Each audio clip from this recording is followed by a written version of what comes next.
Hey there! Now that you have a list of topics for your research, the next thing that you have to do, at least for us in MTC, is to present the said list to the Faculty of Psychology. This exercise of having to present your topics has several advantages. First, it prepares you to speak in front of your future research panelists. Second, it minimizes the chances that your topic will be rejected during the actual research presentation. This video provides a series of tips for delivering a successful topic presentation. The main ideas of a successful oral presentation are adequate preparation, plenty of practice, a good delivery style, and a well-managed question and answer portion. This video, or rather in this video, we are going to talk about how to prepare your topic presentation like a pro. So, first, the first thing that you have to do is organize your talk. Identify the important ideas. I understand that your topic is likely to have as many details, but only one or two main points. Structure your talk around these main ideas. So, in order to do that, you may want to create a talk outline where you organize your talk in a top-down manner, starting with an introduction that paints the big picture, answers the what, why, and why we should care, including the how of your topic. Be sure to include letter a statement of the problem being solved. This should answer the what. Letter B, motivation and putting the work in context. This should answer the why and why should we care. And letter C, a high-level view of the solution, which will offer an answer to how. Now, the talk should be organized so that the important ideas are presented first, the details second, and the conclusions last. Each section of your talk should be organized in a similar manner. Big ideas, then details, then summarize. Now, there is a rule of thumb that when you are preparing for a talk or a lecture, your slides should be prepared the last. But I have found an important reason why you should do your slides this early, and that is because it can guide you, or rather, it can guide your entire process. Now, your slides should be organized like an outline. All right, a few main points with sub-points under each one, and your slides are a guide for your talk, not a word-for-word copy of your talk.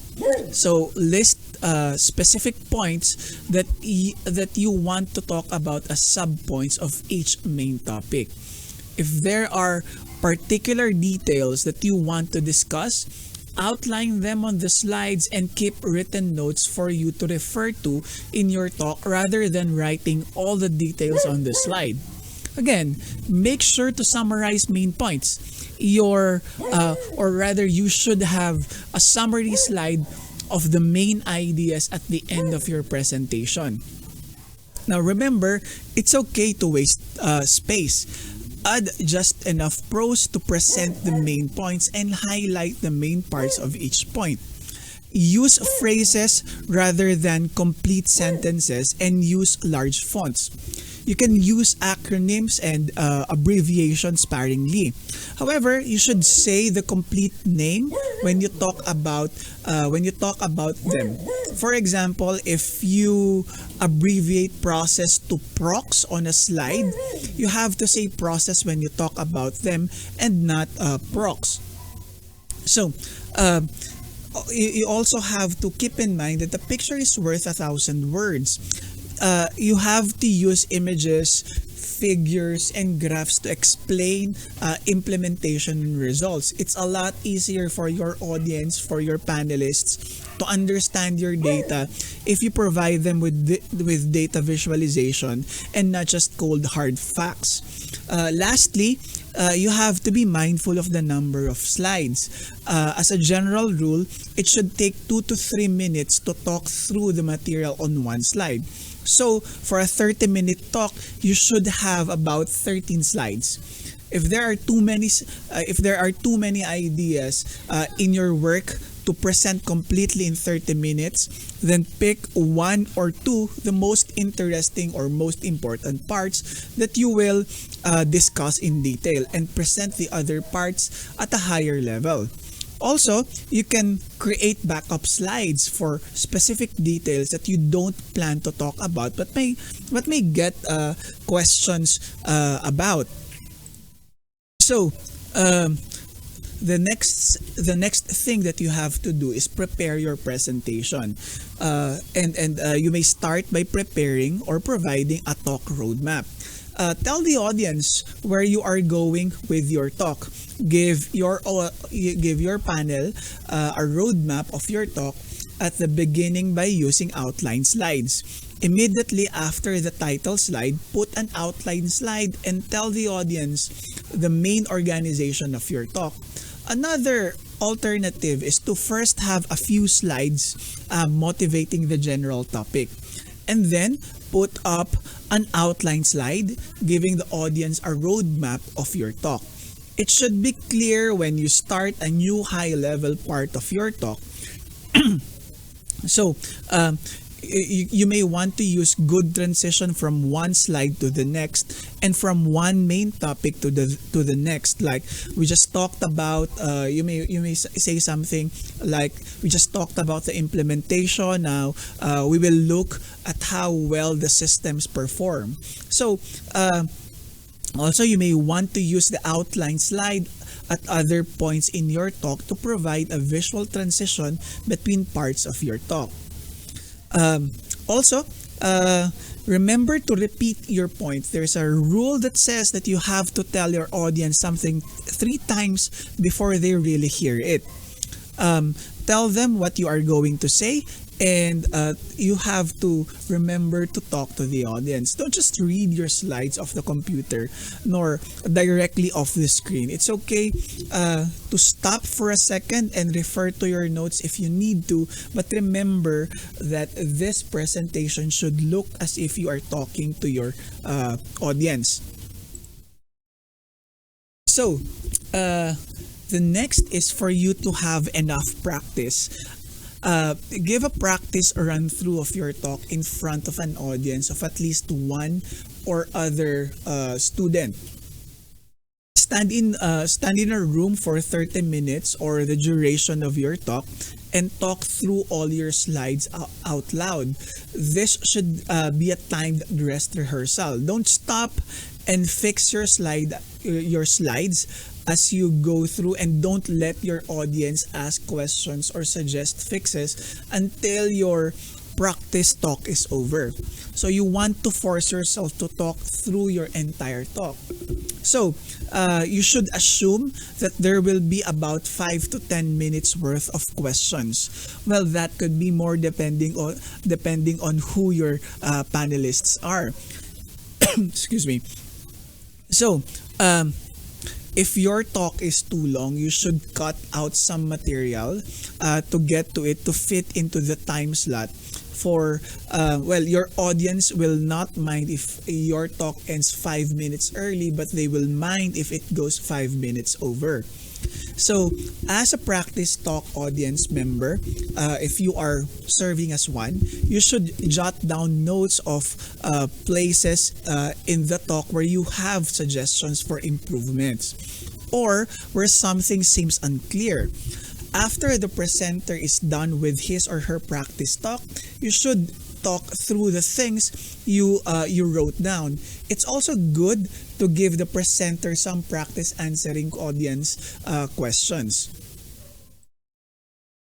So, here's a pro tip. How do we overcome nervousness?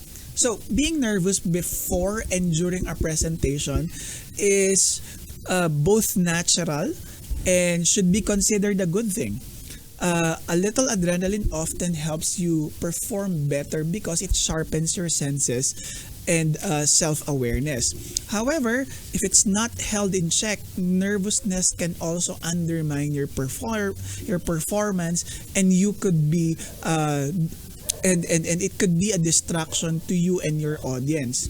As a consequence, your audience may focus on you being nervous than the actual content of your presentation. So you might think that this is just a repetition of the previous section, but it means that I cannot highlight the importance of practice in just one slide. Remember that even the most accomplished public speakers can feel nervous before and during a talk. The skill comes in not expressing your nervousness and in not letting it take over your presentation. Over time and with repeated practice, you will feel less nervous and be able to control your nervousness more effectively. Remember that a well-organized practice talk will almost always go well.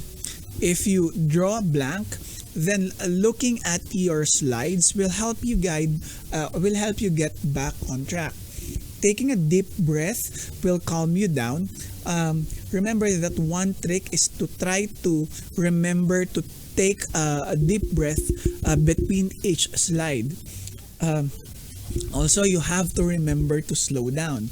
Take a few seconds to think about a question that is being asked before you answer it. It is okay to actually pause for a few seconds between points and between slides. Now, a second or two of silence between points is noticeable only to you, but if you are talking a mile a minute, everyone will notice that. So, number 3 is to bring notes or use your presenter view. If you are afraid that you will forget a point or will forget your elegant transition between slide 11 and slide 12, write this down on a piece of paper and bring it with you. Or you can just insert it in your presenter view or presenter notes. However, you don't want to have a verbatim copy of your talk. Instead, write down key phrases that you want to remember to say. Lastly, be prepared to answer questions. You don't have to know the answers to every question. However, you should be prepared to answer questions about your work. Before you give your talk, think about questions you are likely to get and how you would answer them. You may want to have a backup slide ready for answering certain questions. So, the last thing that we are going to talk about in this video is how to handle Q&A sessions. Now, dealing with questions from panel members can be one of the most difficult aspects of presenting your research. In addition to the pressure of speaking in front of a crowd, questions can often be difficult to answer for a number of reasons. First, there could be communication difficulties or lack of information or inability to understand the exact questions or even difficulty hearing the speaker. Even if you know your research topic inside and out, these questions can cause a lot of frustration for even the best researchers. But that doesn't mean you cannot prepare for the Q&A session and make it a productive part of your presentation. The following guidelines provide a comprehensive approach to answering questions you are likely to encounter during your research presentation and give you some simple advice on how to respond to these difficult questions and awkward situations. So, before you even give your presentation, there are some basic strategies you can use to make sure you are not caught off guard by any questions you will be asked later. So first, you may want to create a list of possible questions you will be asked. Imagine you are a fellow researcher sitting in the audience, or imagine you are a panelist sitting on the other side of the table. Ask yourself which questions would you ask about your study. Break down your questions as they relate to different sections of your paper, your introduction, your methods. If you have your results and conclusions already, you have to prepare questions for that too. And write down as many questions as possible regarding this information. Also, you have to divide your list into letter A, questions you can answer, and letter B, questions you cannot or do not want to answer. So among the questions you write down, some you will be happy to answer, some you will be incapable of answering, and still others you may not want to answer. At least not in front of an audience, perhaps. Divide your questions into these categories so you know exactly how you will begin your response to them if they ever come up. So you also have to practice asking and responding to the questions out loud. Go through each question and ask it a couple of different ways, as there are several ways to ask the same question. Practice giving your answer using both your own knowledge about the topic, you are researching, and the sample sentences I'll be providing you in this video. Remember that you have to practice for this. So, during a Q&A session, the first thing that you have to do is open the Q&A session. Tell your panelists that you are starting the Q&A session. This might seem obvious, but I have seen, or rather I have had enough experience with nervous students just standing in front of their panel after they are done with their presentation. Now, in order to avoid this, say something like, I will now answer any questions you have about this research, or tell the panelists that you are done with your presentation and you are now ready to answer their questions. Number 2 is to clarify the question. You should understand the question before you try to respond to it. Here are some phrases to use to respond, to clarify the question in different situations. For example, if you don't hear the question properly, you can say, sorry, I didn't catch all that. Could you repeat your question, please? Another is when you aren't sure about the details of the question. You can say something like, I don't quite understand. Are you asking about, let's say, the 1995 study, or are you referring to the peptides discussed in figure 2.3, or the number of participants discussed in page this, page that? Or do you mean, say, the patients in the placebo group? Could you be more specific? The key here is to remember, the key thing that you have to remember here is you have to understand the question clearly before you try to answer it. So once you understand the question, you can respond to the panelists. You may want to begin your response with a polite comment.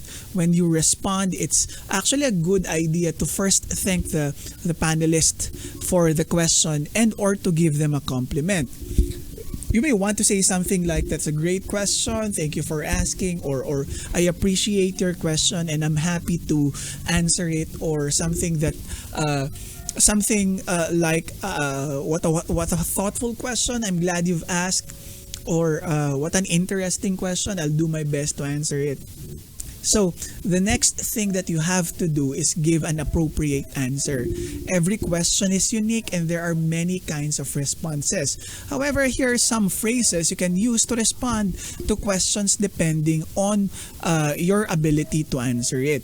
When you cannot or do not want to answer the question, if you are unable to say, if you are unable to answer or would rather not answer the question, you can let the panelist know this by saying something like, I'm sorry, I'm afraid I don't know the answer to that question, or something that says, I will look into that and follow up with you, or you can even say, I can't answer now, but I'll try to find out more about this. So, in case you don't have enough information to answer the question, you can say something like, we aren't aware of any details at this time, or something that says, we don't have information about this yet. um, or something that says or if you are waiting for future research for future researches, you may want to say that too. um,